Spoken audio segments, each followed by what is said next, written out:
Welcome to Stories Behind the Stories. I'm your host, Linda Hughes, and this is a lovely memoir edition with Nelda Villines. I want to make sure I get that right, Nelda. And hi, thank you so much for being here. I really Thank you, Linda. appreciate Nice this. to see you. Yeah. And I love your background there because it's so apropos for what we're going to talk about today. Yes, And if you don't mind, I know you know this, Nelda, but I'm going to read a little bit from the back of your book. Can you show them your book? You got it sure. handy? Yeah, Yes. from Oklahoma to Africa, my journey. And I love that so much. And when I saw you in a bookstore once and I saw that title, my first thought was, how do you go from Oklahoma to I Africa? know. Yes, Or that as it is. turns out, 27 years. So let me read this. Nelda Villines is a retired diplomat. She served 31 years overseas at numerous American embassies, 27 years on the continent of Africa. Follow Nelda's journey from her rural roots in tiny Wolf, Seminole County, Oklahoma, to Washington, D.C., Europe, Central America. You get around, and Africa. And so I'd like to start by explaining to our viewers and our listeners what a diplomat is, because I think most of us know that diplomats work in embassies, and we know that they are supposed to provide goodwill in other countries. And so for a lot of us, that means you go to lunch a lot or something. I don't know. To be nice to people, your job is to be nice. I'm sure there's a lot more to it. So, what does it mean to be a diplomat in another country? Yes, that is confusing for a lot of people because unless some of your family, I think, has been in the diplomatic corps, you wouldn't really know what that is. Right. So, there are about 256 embassies in the world, and each embassy is run by an Those are ambassador. U.S. embassies, right? U.S. embassies, yes. Okay. U.S. embassies around the world. Uh-huh. And each one has an ambassador that is the representative of the president. Uh-huh. So you can, as the Foreign Service, everyone that works in the embassy is a diplomat. Hmm. And we're part of the Foreign Service, not the Civil Service. Hmm. Civil Service works in Washington, Foreign Service works overseas. Hmm. So we bid on our jobs to go wherever, on which continent, which country you want to go to. And when you first start out, they tell you where to go. You don't have a choice. My You're first the place was, newbie, right? And you don't. yeah. So you just apply and get the job, and then you go wherever they tell you. Mhm. Um, and my first place was Helsinki, Finland. And then from there, I went to Costa Rica and then to Africa. And I fell in love with Africa and never left. And my job was the assistant to the ambassador, which is basically a secretary, office manager. And Mhm. that's how I had training for that to be a secretary in 1991 when I joined the Foreign Service. We were called Foreign Service secretaries. Mhm. And so um, the main purpose, it's a debate, I think, on what the main purpose of an embassy is. But in my opinion, the main purpose is to promote democracy and human rights in other countries, especially in Africa, where some of the human rights are not as not as free as we are in America. Another operation of the embassy is for visas, passports, death, deaths of American abroad, births of American abroad. Oh, I So see. we do a lot of consular work. That's what most people, if you're overseas, you get robbed, you'll come to the embassy because they stole your passport. We have to make you a new passport. Hmm. Or unfortunately, someone dies, we have to do the death certificate and get the body back to America and all those kind of things. And a new baby, you have a new baby, you have a birth Wow. certificate and those kind Yeah. of things. So I think that's why most Americans go to the embassy, really, if they're in trouble, unfortunately. Right. Yeah. So you're really an advocate for Americans when they're overseas, as well as promoting democracy in other countries. And I have to ask you a question that you may diplomatically may not be able to answer. But as the assistant to the ambassador, and the ambassador changes depending on who's president, because the president appoints that person, right? Is that right? So, Yes, as the assistant to the ambassador, are you the one who really runs everything? pretty much. Yeah, pretty much. You You're know, the one who's there all the time and but knows what's going on and all of that? yes, behind the scenes, I think, that's what assistants, executive assistants have that reputation, which is really true. I think if you're a good one, you do know the ins and outs, what's going on, what he or she likes, don't like, and all that, everything. Yeah. Um, but yes, the president appoints ambassadors, but Mhm. there are two types of ambassadors. There are political appointees, which are usually friends of the president, and they get appointed to a specific country. Mhm. There are other career ambassadors who work their way up the diplomatic corps from a junior officer to an ambassador. Mm. So there are two different types. The career ambassador, of course, knows about an embassy, how an embassy works, how it should work, because they've worked their way up through the ranks. But a Mhm. political appointee ambassador doesn't really know anything about an embassy. And They know, do they even show up? Are they even oh, there? they do, yes, because, it's prestigious to be an ambassador. Oh, okay. And so, I worked for two political appointees. One was a friend of President Clinton, who was a lawyer from Cleveland. And he knew nothing about how an embassy worked. He was a lawyer, corporate lawyer. Mhm. And then another one I worked for was a friend of President Bush, an oil man from Texas. So I'm they guessing didn't he know didn't know a anything. lot about Yeah, embassies. he didn't know Thank anything goodness about they had you there to well, keep the me and whole things together. also there's always a deputy ambassador. Oh, okay. And that deputy ambassador is a career person. Oh, good. Oh, good.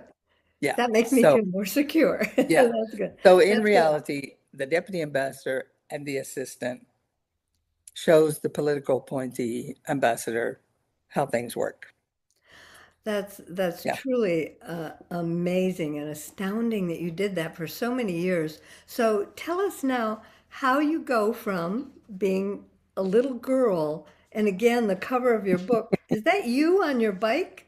It is, yes. When I was Show four us years again. I want to see it again. It's this little girl, yes.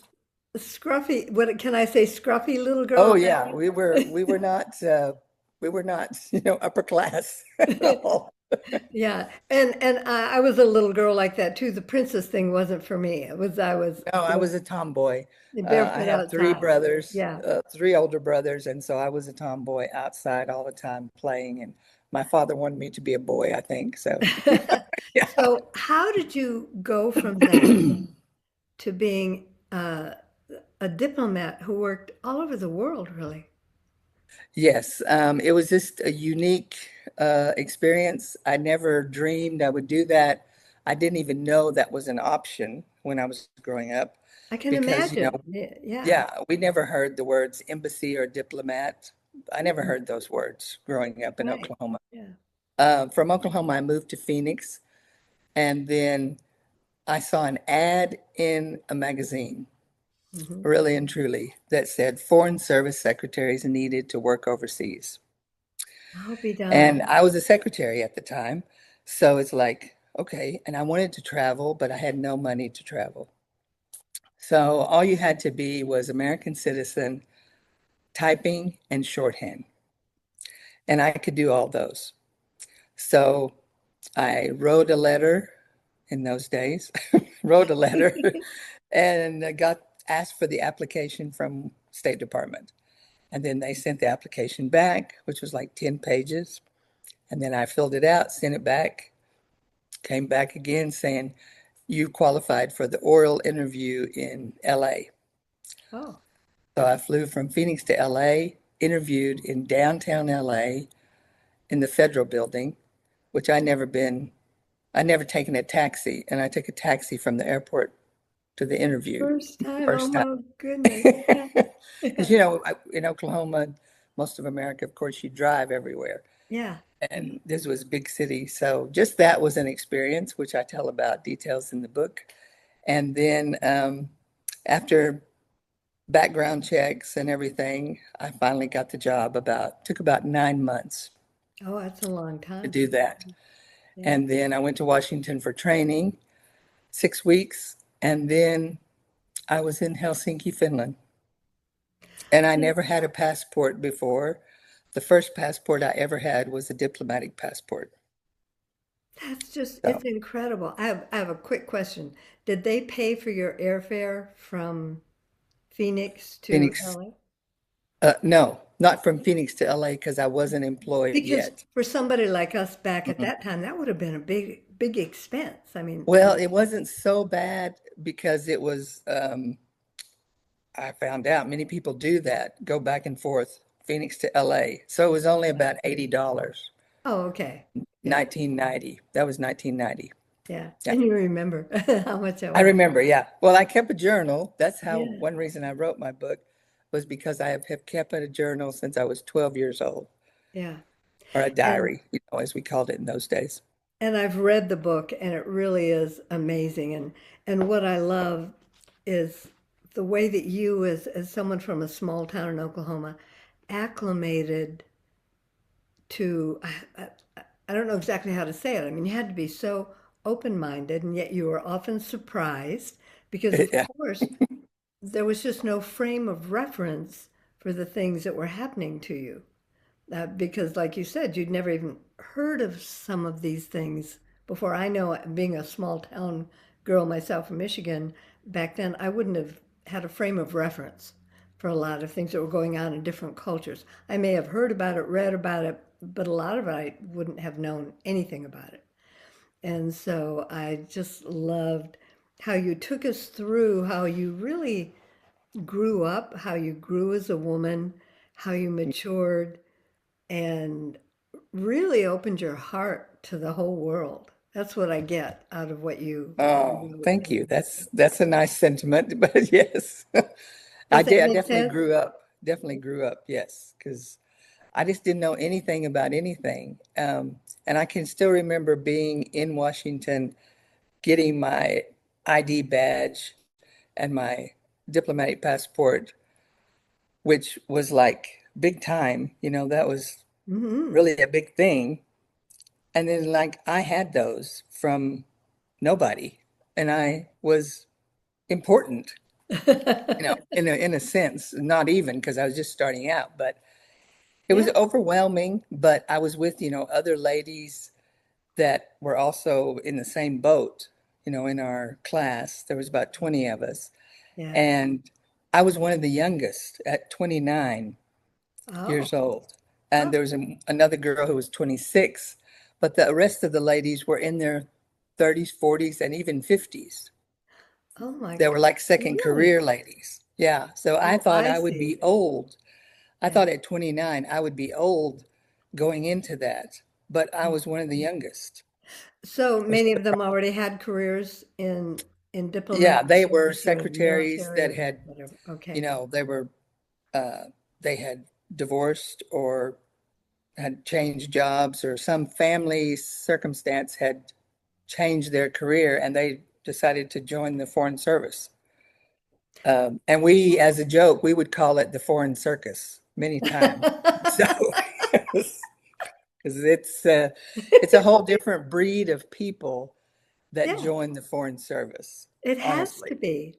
I And think you were everybody part of would that. agree with me on that, but including myself. Unique people, you can call them many adjectives there, but you leave your hometown, your roots, and you go to another country and blend in or learn their cultures. Hmm. And not everybody wants to do that. Not everybody can do that, Hmm. but we all did that. So Hmm. we were all in the same boat. Many of our families thought we were crazy for doing this.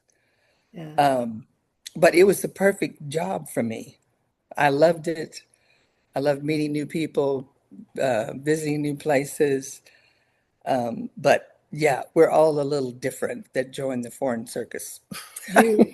I love that. Do you still have contact with any of those women? Oh, yes. I mean, unfortunately, several of them have passed away, Yeah, and because they were much older than me. yeah, oh Uh, yeah, but I became very close. One, Mary Turner, was my second mother. You know, she had a oh, daughter my age, and yeah. we became very close over the years. I talk about her in the book a lot. And Mhm. yeah, so most, you know, because they were much older than me, most have passed, but there's still a couple that I hear from. Yeah. And one of the things that we get from a story like yours is that so often we're in our own little world, our own bubble, and and we're afraid of moving outside of that. We're fearful of how will I get along? Will I meet anyone? Will I be alone for the rest of my life? And you really show us that there are good people everywhere, Mm. and there's some not so good people everywhere, Yes. right? Yeah. Yeah, But that's life. there truly are good people everywhere. And I know that you know that I did a lot of traveling with my job at one time, and I certainly Mhm. found that to be true as well. And Right. at first I was trepidatious, but then I found that no matter where I went, if you seek them out, there are just some amazing people, and that we all pretty much want the same thing. We want to live Yes. in peace. We want to take care Mhm. of our families. Right. We want to Mhm. enjoy this beautiful earth that we live on.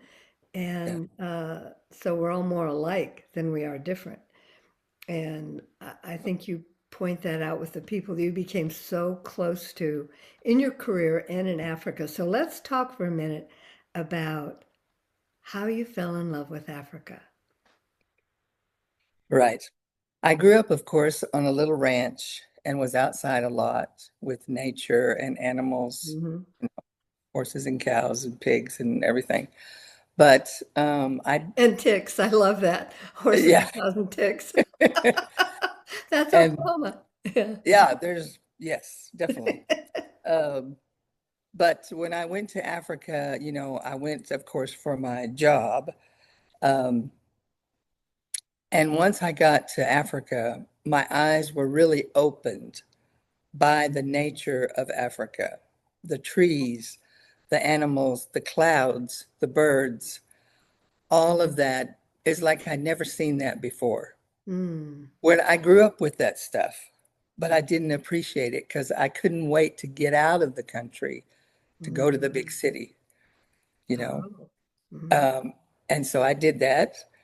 But then when I got to Africa, it was more, it was not back to my roots at all, but I became aware of how precious my childhood was with all those nature things and just free things that you had, but you, again, I didn't appreciate those Mhm. until I was in my 30s. And then my eyes became open to nature and the world that God created.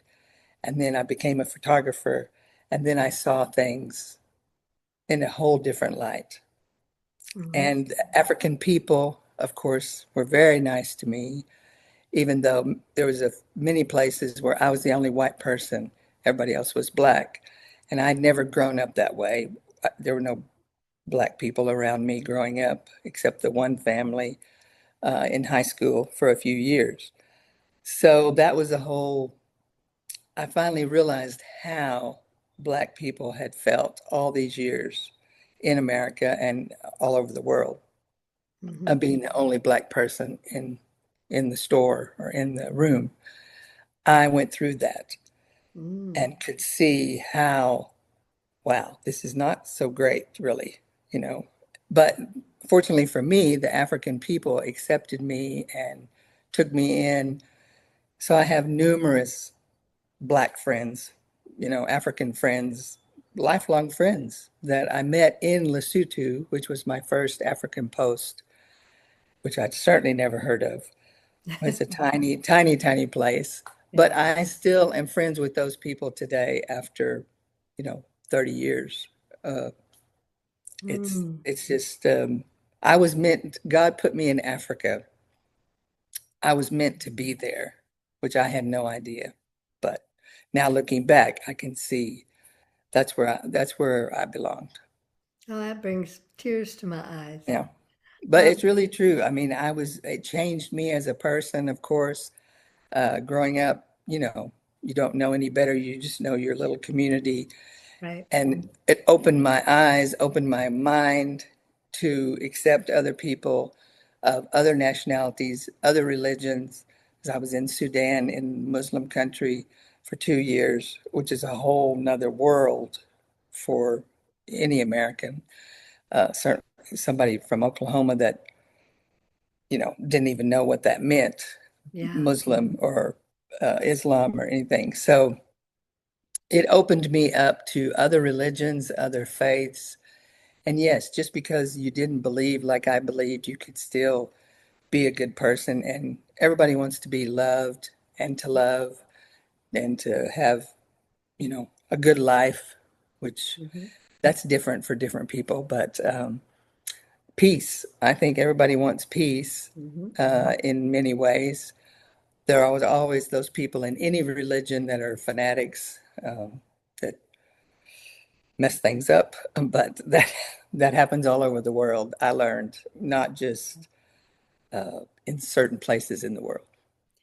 Well, just reminded me, I was once when I was doing all the traveling for work, but I took a trip to Abu Simbel, which is in Egypt, and it's on the border Mm, of Sudan. And we ended right. up getting stranded in Sudan. Oh, And and you mm, talk about good people everywhere. There were two, I'm not kidding, two teenage boys. I'm sure you have 100 stories like this. mm, Two teenage boys in a rusted out old van in the desert. I mean, we right. were in the desert. There's nothing out there, as you know, except a Yes, big right. old monument. Hmm. And these two teenage boys, whose language I did not speak, picked us up and drove us across the desert and Yeah. got us to, in the meanwhile, we stopped at a little mud hut and they fed us roast pigeon Yeah. Yeah. and they got us to a town and I mean, it was amazing. I mean, just, and I'm Right. sure the two teenage boys were talking to each other all the way. And I'm sure they were saying these two stupid American women don't know enough to stay home and not get lost Yeah, in the desert. But it exactly. was incredible. I mean, I'll never forget them ever, ever Yeah. for their And they kindness. help you. Yeah, the helping. I think that's what I learned. Americans do have a reputation of helping others. We Hmm. have that good reputation overseas, anywhere, even in America, we help each other, of course. Hmm. So we have that reputation, which is a good reputation, and it's true. But other people also help. It's not just Americans that are Right. kind of the good guys coming through or whatever, but I mean, we are, Hmm. but it's many other people too. And it's this, I think I learned we're all the same. Um, Well, we're all I the want, same in the end. speaking of helping people, could you tell us a little bit about your support of African women in regards to HIV and AIDS? You've done some tremendous work there, Nelda, and continue to Yes, do so. yes, I got involved with that mainly in Swaziland, which is now called Eswatini. Um, when I was there in 2005, HIV was extremely bad. Hmm. The life expectancy in Swaziland was like 49 years old, Oh, oh, which you can't even really comprehend that. But people were just dying because of HIV, AIDS. And so, unfortunately, because of all those deaths, there were thousands, literally thousands of orphans. Many oh, were double orphans. yeah. Both mom and dad had died. Hmm. And then grandma was trying to raise them or some other family member, but then they get sick. So there were a lot of orphanages in Swaziland at the time. And I met a lady, Sylvia, who was also HIV positive, but she and I became friends. And she ran a little orphanage for me. She still does. It's not a proper orphanage where kids come and stay all night, but they come in the morning for breakfast and go to school and then come back for a snack in the afternoon. And we have a little library with lots of books where they can read. Um, there's only about 20, 25 kids that still come now. In those days, we had many more, but fortunately, they've grown up and, people know about HIV, so it's not as bad as it was, but it's still out there Mhm, in Africa. mhm. Um, Lesotho, South Africa, Swaziland, it still has a lot of HIV positive women and children, unfortunately. So how do you fund something like that? Do you get any federal funding or? No, there was a program at the time when I was a diplomat that we could apply for funds through J. Kirby Simon Family Trust. Oh. He was a Foreign Service officer that died suddenly overseas, and his family made a trust for him. So several years, I applied for like $5,000 to fix a kitchen or to fix toilets in various orphanage in various countries where I was, Zambia, Swaziland, Lesotho. So that was help in those days. And then just personal driving. And I had clothes donated from people in America, books. Um, so I had a lot of help that way. And now that I'm retired, there's none of that. It's just my funds. And a few friends do help every once in a while. But Sylvia found, my friend in Swaziland, Sylvia found three little boys living with their grandmother in the middle of a field in a shack. Hmm. And she said, we have to do something with these little boys. So she brought all of them to the orphanage at the time. And unfortunately, the grandmother died. She was elderly. But we had these three little boys that had no mother, no father, no other family. So she wanted to adopt them, and she did with my help. And so, you Oh. know, legally, they're her sons. We went to the court, we did all the proper procedures.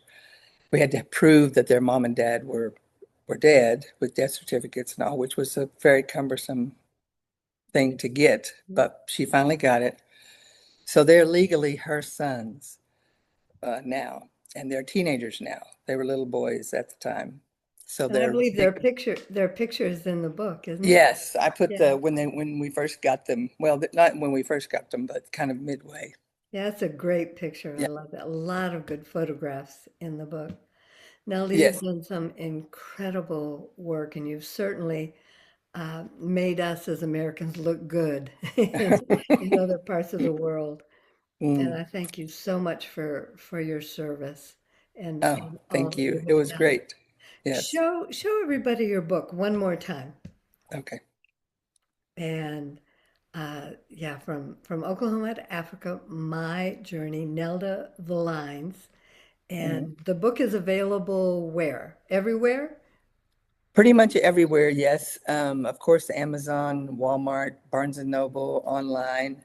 Good. Uh, any bookstore, I think your local bookstore can order it for you. Uh, and of course, I have plenty in my car, in my house, everywhere. You're like us indie authors where the trunk is Yeah, is always I supplied. understand now Yeah, what just that in means. case. Yeah. Yeah.